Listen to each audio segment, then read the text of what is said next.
Hey everybody, this is Panfurware LLC. Let that sink in with Billy Burnz.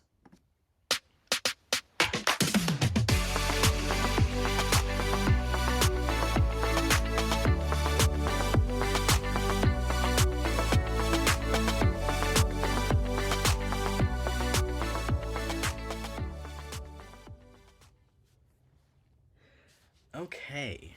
All right, welcome everybody. This is Panfurware LLC. Let that sink in. We're going to be talking with Billy Burnz today. My name is Eric Ziegler. I am a sync licensing agent for Panfurware LLC. I am taking the music that we have and kind of pitching it and being kind of a salesperson and pitching it to music supervisors and producers, showrunners, etc. In order to find a home for the music that we have. Anthony. Yes, sir. Yes, sir. This is Anthony Ferrier, owner of Panfurware LLC.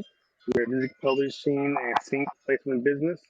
A couple of years ago, we pivoted from IT consulting to music. We wanted to mix in what we learned technology-wise with our love of music, and this came out. And we're having fun. We're talking to our songwriters. We're promoting our songwriters across all of our platforms, and we're getting to know them and giving you the chance to get to know their music. Hey, Nina. Yeah, hey Nina. Also, hello Nikki. I see you down there as well. Yeah, thank you, Anthony. All right, so let's get to the guest of the evening. Billy, how are you doing? I'm doing good. I'm doing good. Can't complain. Oh yeah. The weather over here is getting better. Oh, yeah, and actually, and that might be a good starting point. Talk a little bit about who. Give yourself a little bit of an intro. Talk about who you are and where you're based. Well, me, I go by Billy Burns. I'm based in Toronto, Canada, and I would say I'm like a CEO slash musician slash, just an entrepreneur.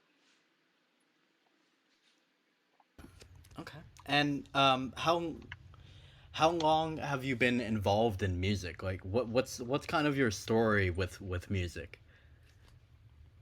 Um, I would say I've been involved in music my whole life because my mom, she was a music teacher when I was growing, or like when I was a kid back home in Jamaica. So I used to like be playing with the music instruments as a kid growing up and all that. But in 2009, I actually decided to start my own label, and that's what I did.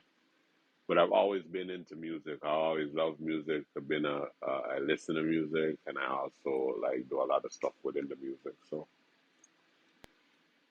Okay. And could you go into like some of your influences? Talk a little bit about who really influenced you um, uh, writing wise. um, I would say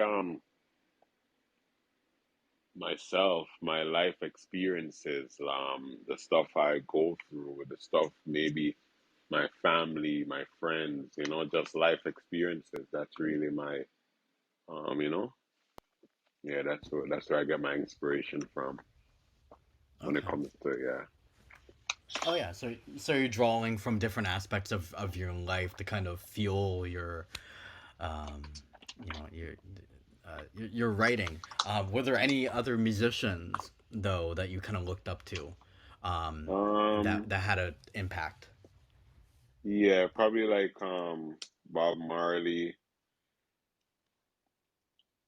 Bob Marley, maybe like Capleton, Sizzla, Tupac,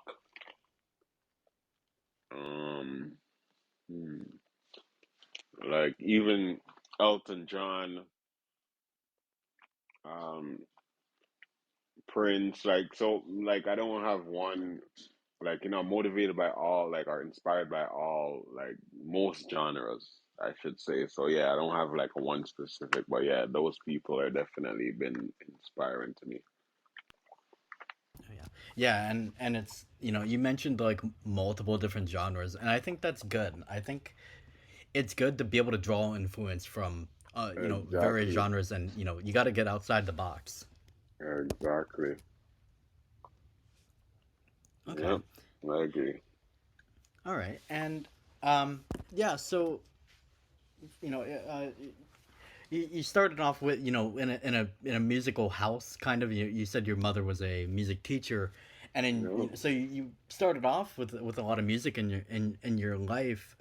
um but more recently, what has been kind of like uh your goals more recently, and what are your goals kind of looking into the future? Um, Probably just I guess maybe secure a few different maybe like maybe raise the my catalog the the the the the worth, I guess, or the worth of my catalog, or I guess my raise my I wouldn't say cloud, I'd more say I guess raise my value then I would say as a musician. So that's always been my goal, and yeah, like I love music because I love music, but at the same time I like to make money from the music, and I like to like create music for other people that could help them, do other things and etc. But the biggest goal for me is just to excel as an artist, keep raising my value, keep getting better as a musician, and hopefully use my music to change the world. But that's really the goal. Yeah, yeah, and it's um you need to be able to make money, but Hmm. you might as well make money trying to do something that you love. You might as well. Exactly.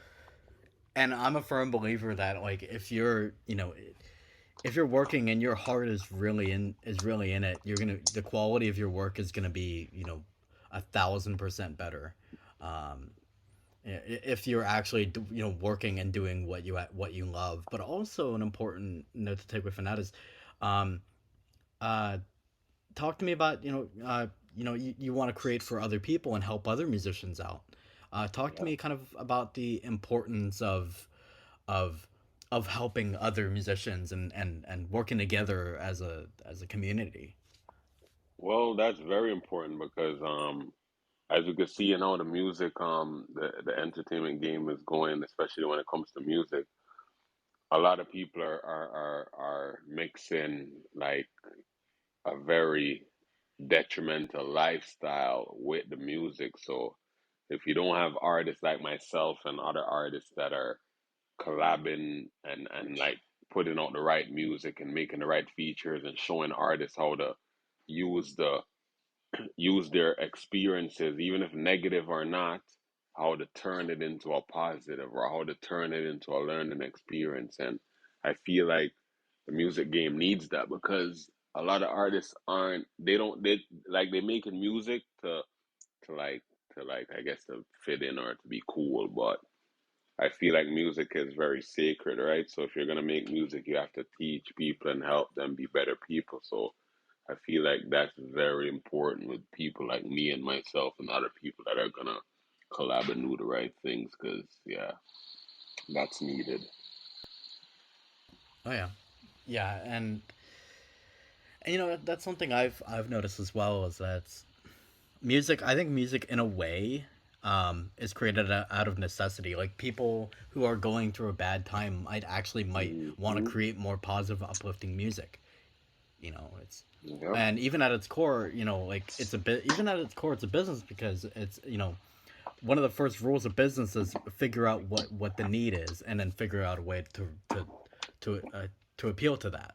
And if there's a Exactly. need, if there's a lot of negativity or trauma, or bad stuff going on, you know then there is a need for positivity and uplifting, and messages and music. And Exactly. I think you find patterns like that. Look at the 1960s. Look at all the stuff that was happening in the 1960s, with Vietnam, civil rights, and everything that was going on. And the music was so, like, it was like the Beatles, and like everything was like really, like, like uplifting and happy, and it makes me wonder if it was created to give people an escape, if it was created so positively so that people could have an escape from all the war and stuff that was going on.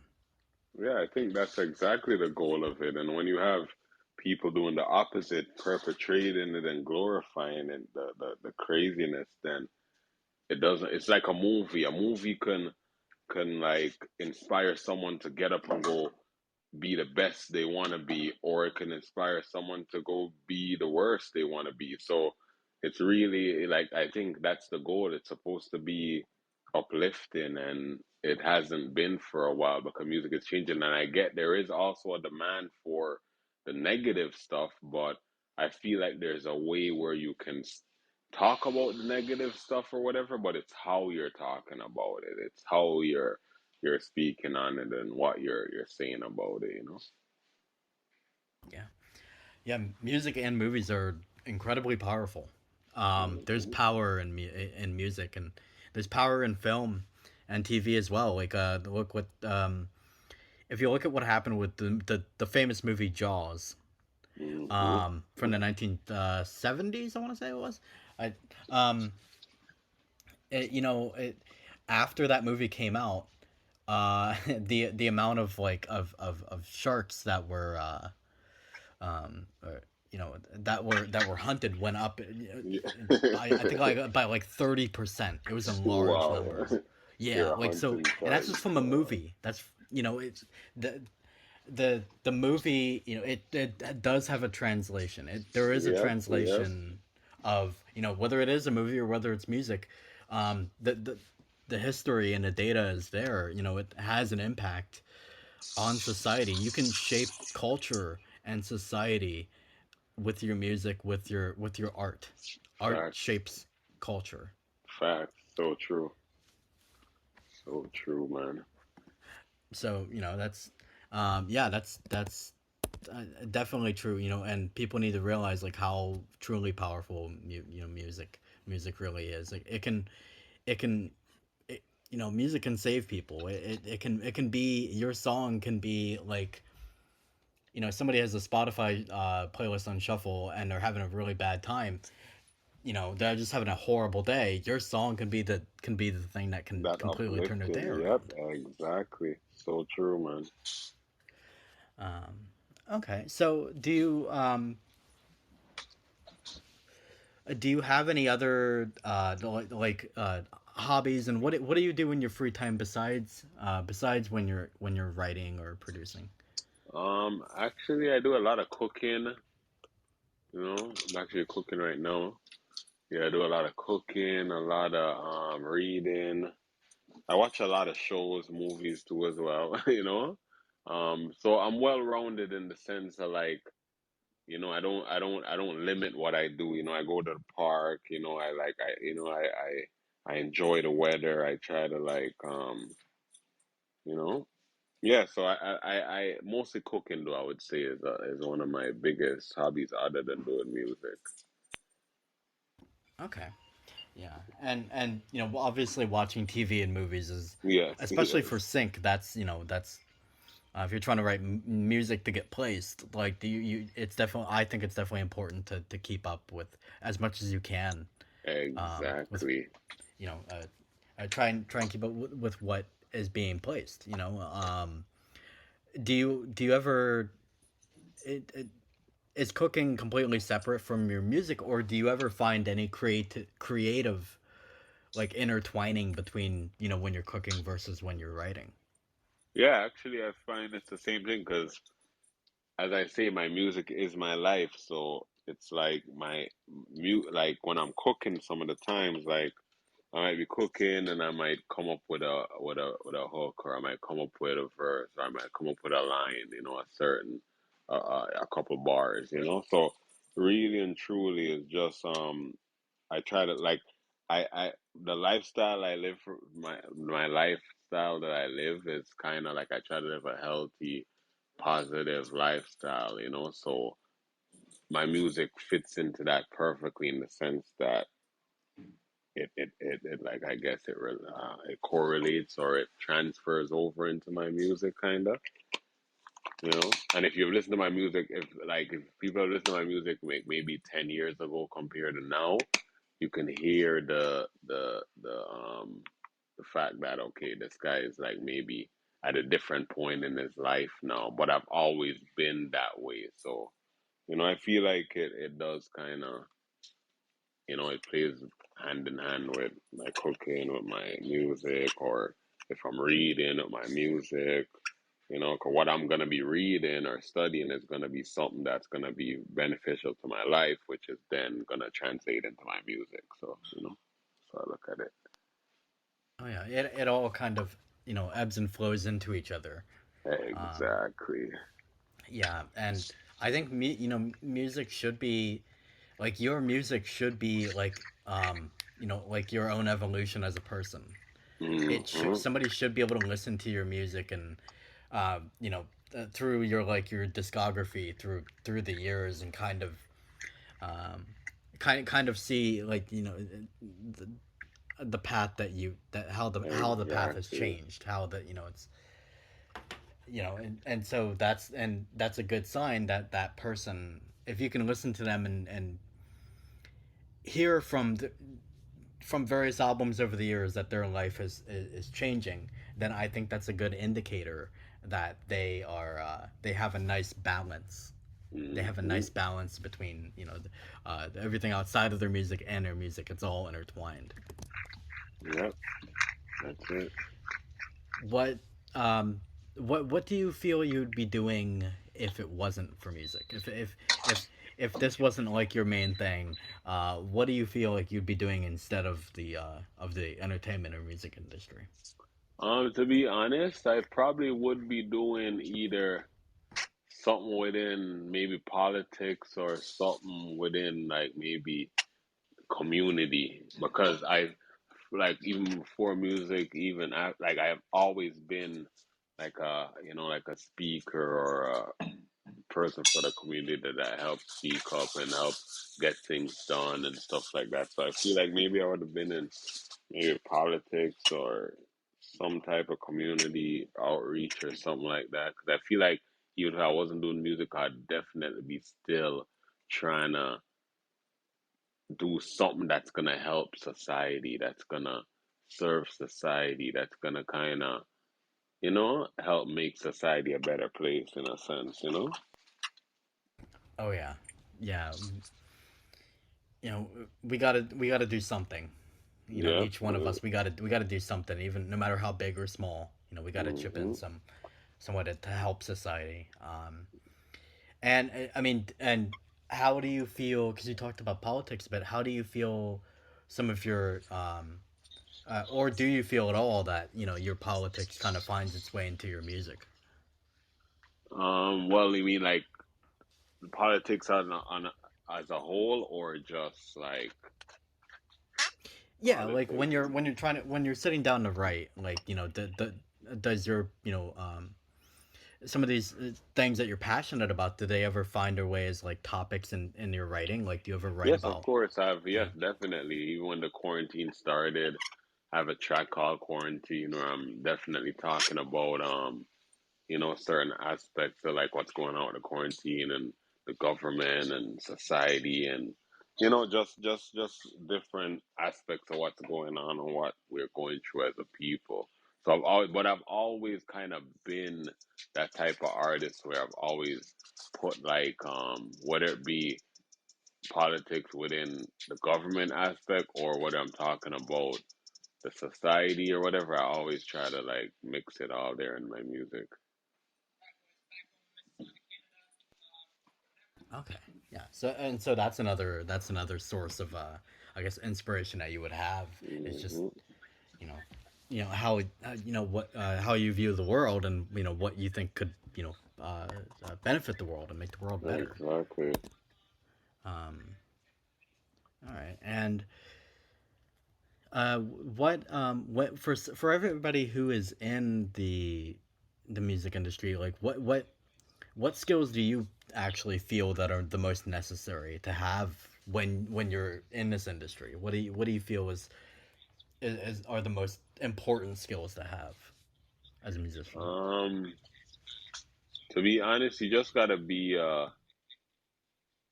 yeah, you just gotta be a person that wants not only more for yourself, but you gotta want more for others. You gotta wanna be able to help and more. It's like I feel like musicians are supposed to be the modern day like disciples in a sense where we're supposed to be spreading the word, telling people, helping people, you know what I mean, motivating people. If someone's feeling down like we were saying earlier, music's supposed to uplift them. So, like I feel like it's supposed to be like that, but I don't necessarily think it's like that, but But maybe that's the goal. Maybe that's That the that's it. That's one objective. of them. Exactly. And that's one of the biggest goals I feel it should be as a musician or as a person that's a public figure or a person in the eyes of the public where people could look up to you. Because what I realize that society as a whole is not everybody has reached a point of where they feel like they can do it too. And I feel like people like myself and other creatives that have gotten to the point where they have turned their pain or turned their downfalls into like say money or streaming or turn it into music or turn it into they flipped it around and turned it into a business. We want to show like we're supposed to be showing people that you can do it too. Anybody could do it too. Whatever it is, if you whether and not just it's not just limited to just entertainment or music. So I feel like we're supposed to be doing that. We're supposed to be motivating people even no matter what they're doing, whether it be the grandmas or the kids or whoever, we're supposed to be motivating culture, motivating society. Yeah, yeah, exactly, exactly. It's kind of. I mean, I would even say the societal responsibility to Hmm.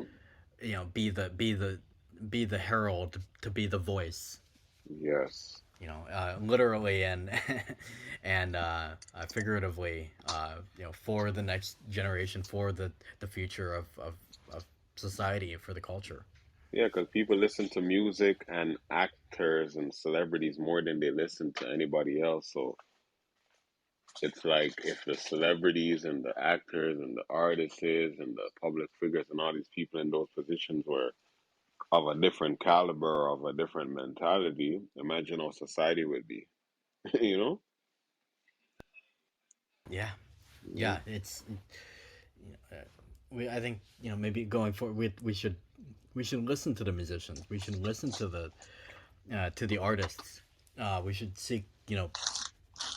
We should have them as a role model, as an example Yeah, and of. even start holding them responsible too. Like I feel Yeah, like, yeah, a lot of artists, a lot of these new artists, like it's so saturated because everybody feels like, oh yeah, I could just make a hit song no matter who I'm disrespecting or what I'm saying. I could just, as long as it's a hit, I could be rich and then I could be famous. And I feel like we need to change that narrative. Like, because whether it's like, okay, I could be rich and I could make a hit, but a hit that might motivate 10 million kids to do stupidness. You know what I mean? So it's like it's it's like risk versus reward type stuff when it comes to that. So I feel like yeah, it's definitely our responsibility. We should hold ourselves responsible. oh yeah, yeah. um, musicians, artists have a lot of power, and what's the Hmm. Spider-Man? With great power comes great responsibility. Exactly. No cap. That's it right there. All right, and Anthony, did you have any questions for Billy? No, Billy. I'm just enjoying the conversation, man. Learning about you more as we talk. About your mission statement. Yeah. you wanna help. You wanna help us of the Yeah. hurt, man. And that's all anybody wants, Exactly. man. Yo, man. Cause We on the the same world path, is what man. it is, man, and we see where the world's going right now. And if we see Right. what's happening, where it's an uncertain future in the sense of what we're being told compared to what's Right. actually happening. So trust me, we need Right. more people that's gonna, do the right thing and help instead of hurt. Yes. I'm with you, man. I'm with you. Thank you for that.